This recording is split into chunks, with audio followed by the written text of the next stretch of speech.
മരിക്കുന്നതിന് മുമ്പ് ഒരു വട്ടമെങ്കിലും ആദരവായ പ്രവാചകൻ നബി മുഹമ്മദ് മുസ്തഫ സല്ലല്ലാഹു അലൈഹി വസല്ലമ തങ്ങളെ ഒന്ന് സ്വപ്നത്തിലെങ്കിലും കാണാൻ അല്ലാഹു ഭാഗ്യം തരുമാറാകട്ടെ.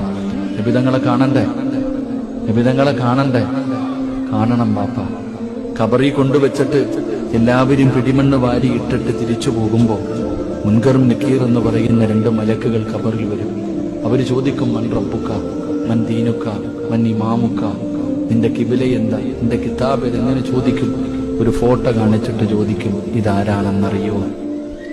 ഒരു ഫോട്ടോ കാണിച്ചിട്ട് ചോദിക്കും, ഇതാരാണെന്നറിയോ?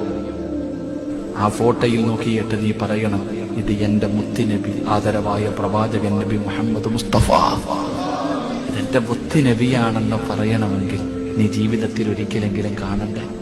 കാണാതെ പറയാൻ പറ്റൂ?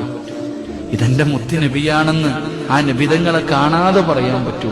അതുകൊണ്ട് മരിക്കുന്നതിന് മുമ്പ് ഒരു വട്ടമെങ്കിലും ആ നബിതങ്ങളെ നീ കാണണം. കണ്ടില്ലെങ്കിൽ നിന്റെ ജീവിതം പോയി. നിന്റെ തൊണ്ടക്കുഴിയിൽ നിന്ന് റൂഹ് പറിച്ചുകൊണ്ട് പോകുന്നതിന് മുമ്പ് നീ ആ നബിതങ്ങളെ കണ്ടിട്ട് വേണം മരിക്കാൻ. ഇല്ലെങ്കിൽ ഈ ജീവിതം കൊണ്ട് എന്ത് പ്രയോജനം? അള്ളാഹു നമുക്ക് ഭാഗ്യം തരുമാറാകട്ടെ. അള്ളാഹു ഭാഗ്യം തരുമാറാകട്ടെ. അതുകൊണ്ട് നീ നബിതങ്ങളെ സ്നേഹിക്കുക. നിന്റെ വീട്ടിലേക്ക് നബിതങ്ങൾ വരും.